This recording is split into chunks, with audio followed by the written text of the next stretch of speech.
അസ്സലാമു അലൈക്കും വറഹ്മത്തുള്ളാഹി വബറകാതുഹു. നന്മയുടെ പുസ്തകം നിറയ്ക്കണം, തിന്മയുടെ പുസ്തകത്തിലെ പേജുകൾ കുറഞ്ഞു കിട്ടണം. ഇത് ഓരോ വിശ്വാസിയുടെയും ഒരു പ്രതിജ്ഞയായി മാറ്റണം.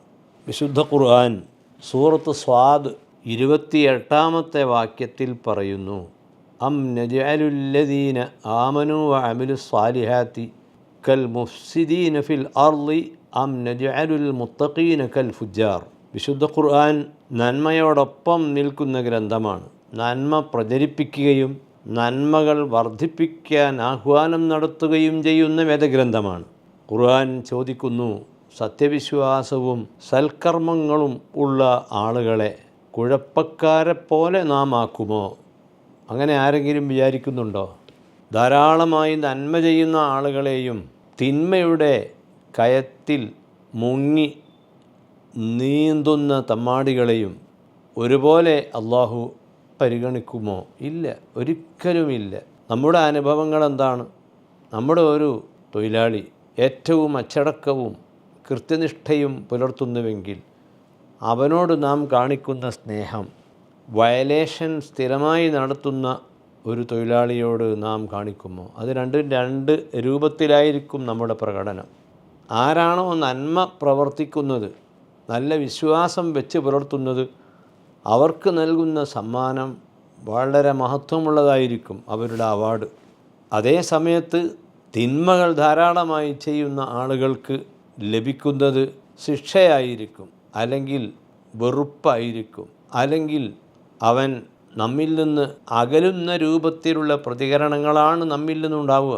ഇതുതന്നെയാണ് പരിശുദ്ധ ഖുർആൻ പറയുന്നത്, അം നജഅലുല്ലദീന ആമനു വഅമിലുസ്സാലിഹാത്തി കൽ മുഫ്സിദീന ഫിൽ അർളി. ഭൂമിയിൽ കുഴപ്പമുണ്ടാക്കുന്ന വ്യക്തിയെപ്പോലെ സൽക്കർമ്മങ്ങൾ അനുഷ്ഠിക്കുന്ന ആളുകളെ നാം ആക്കുമോ? ഇല്ല, അത് രണ്ടാണ്.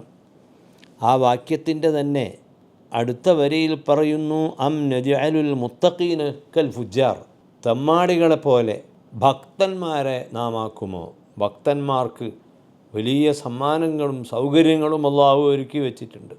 തമ്മാടികൾക്കാകട്ടെ ലഭിക്കുന്നത് കഠിനമായ ശിക്ഷകളാണ്. ഈ വസ്തുതകൾ തിരിച്ചറിഞ്ഞുകൊണ്ട് ഓരോ വ്യക്തിയും നന്മകൾ വർദ്ധിപ്പിക്കുക, തിന്മകൾ ഉപേക്ഷിക്കുക. ഓരോ മനുഷ്യൻ്റെയും ശരീരത്തിൽ 2 മലക്കുകളെ അല്ലാഹു നിശ്ചയിച്ചു.